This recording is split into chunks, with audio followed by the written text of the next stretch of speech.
Hey guys, welcome back to my YouTube channel. Today I'm going to be talking about how to take care of bearded dragons. So this here is my bearded dragon, Sam. She is about 4 years old. I've had her since she was just a little tiny baby. Sam is just about 16 inches. When I first got her though, she was only like this big from the tip of her nose to the tip of her tail. So she's grown a lot and she grew pretty quickly. She was pretty much full grown within the first year and a half of her life. So the first thing I'm going to talk about is the size of their enclosure or tank. When they're little, you can have about a 10-gallon tank. A 10-gallon tank is the size of this tank that I have my leopard gecko in right now. But when they get bigger, you should move up to a larger tank so that they have room to move around even when they are bigger. This is a 40-gallon tank that I have. It's a 40-gallon breeder. So now I'm going to talk about temperature. On the warm side of the tank, you should have, I have a 75-watt bulb, and it should be between 100 and 110 degrees in the basking spot. In the cool side of the tank, it should be between 75 and 85 degrees. I don't have any heat over this part. I just let the heat travel from this side of the tank to this side of the tank, and that usually is just about the right temperature. But I do have a UVV bulb over that side because she does need UVV. Because if you don't have UVV, they can have problems with their bones. So at night, the temperature should range between 65 and 75 degrees. I used to have a red heat lamp that I would put on at night, but after doing some more research, I learned that the red light is not all that great for them. It can kind of mess with their eyes.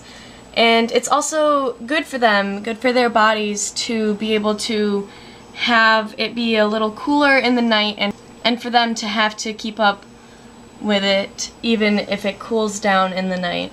I mean, you don't want it freezing. It should never go into the 50s, but if it does cool down quite a bit, that's good for them to cool down, and you don't need to feel like you need a heat lamp at night. So for decorations and stuff inside the tank, they really don't need a lot. I used to not even have that skull in there. It used to just be this hammock, that little cave back there, this stick in the water dish, and that's enough. Like, they don't exactly play with anything in there, or they don't really do anything. I mean, they'll climb up and get close to the heat light, but that's about the most you'll see them doing. Sam really likes to run back and forth across the front of the tank, so that's why it's good to have a big enough tank for them to do that, but they don't need much in the way of a setup. For food and water, when they are babies, you will feed them mostly insects, but as they get older, you can switch them over to being almost vegetarian, where they eat mostly salads and fruits and vegetables. You still will need to feed them some crickets or worms or dubia roaches or something every once in a while. I usually feed her a few crickets every week, or sometimes super worms, just once a week, and that's enough. For water, you don't necessarily need a big water dish like this. I have that in there because she really likes to soak in it, but you just really need something big enough for them to drink out of. And I know that the water is really gross in there right now, and that's because she was just splashing around in it and kicking sand all up in it. Today is the day that I take it out and we'll rinse it out and wash it. So yeah, it's not usually that gross. For food and water dishes, I usually once a week take out the food and water dishes and scrub them down and clean them really well. That's how I do it with all of my reptiles. Every Sunday I take out all the dishes and wash them.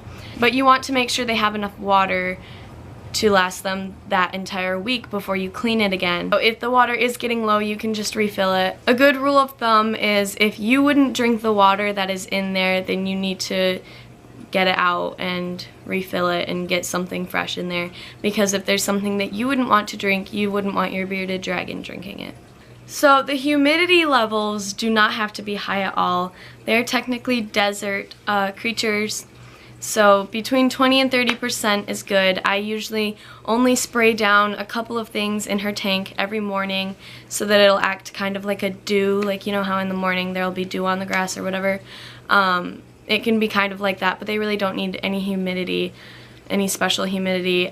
There's like little fake plants in her tank that I just spray down in the morning, and then that's enough. For substrate, I would like to very strongly suggest not using loose substrate. I would suggest reptile carpet or paper towel or newspaper or even tiles on the floor of their tank. The reason I don't suggest loose substrate is because if they do eat it while they're hunting for the insects, or if it gets in their food at any time, they could eat it and it could build up in their stomachs, and that could cause major impaction and a lot of problems. A lot of bearded dragons and just reptiles in general die from impaction, and it's really a simple mistake that can easily be fixed and changed and could save your bearded dragon its life. So here I am telling you not to put sand in your bearded dragon tank, yet I have sand in my tank. So this is a topic that I am very sensitive about, that I really feel is something that needs to be talked about a lot and needs to be taken into major consideration, and really you just need to do your own research. When I feed Sam, I am so careful not to have her eat sand. I feed her a lot of the time out of her tank, or I will put her food in a dish, and if I ever see sand getting in her food, I will wash it off.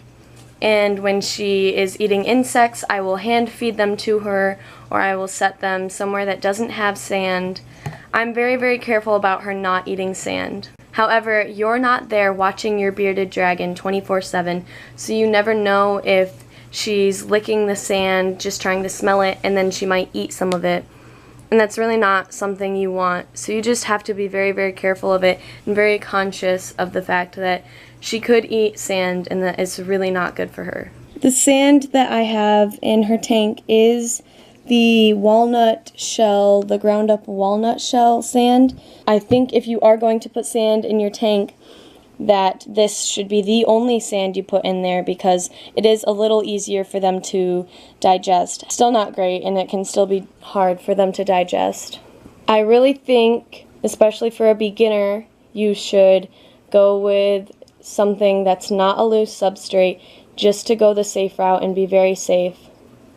That would be my recommendation, but I'm not an expert, and you really have to do your own research and decide what's best for your bearded dragon. I am planning on doing an entire video on the sand subject because it's a very touchy subject with not only bearded dragons but other reptiles too, and I think it's just kind of something I'd like to discuss and give my opinion on. So I'm working on that video right now, so just be expecting that one to come out soon, and if you have more questions about the sand, you can watch that video and hopefully that will answer some of your questions, but yeah. So yeah guys, that's about it for bearded dragons. They are very, very easy reptiles to take care of and a great beginner pet. They're so much fun. I got mine when I was in 6th grade and I love her so much. It was so easy to take care of her even when I was young. They're just such great pets, and they're so friendly. She's never bit me or shown any signs of aggression. They are so sweet reptiles, and they're just such great pets, and I think everyone needs a bearded dragon.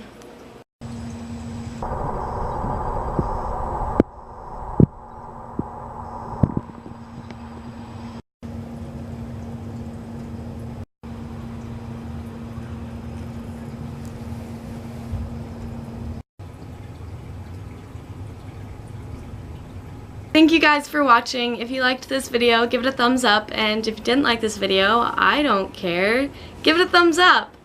Don't forget to subscribe to my YouTube channel so you can see more of me and my pets and learn how to take care of my other animals. Share this video with your friends so that they can see and learn how to take care of bearded dragons. And also, if you know anyone who is wondering about getting a bearded dragon or is thinking about getting one, share this video with them so that maybe they can learn a thing or two.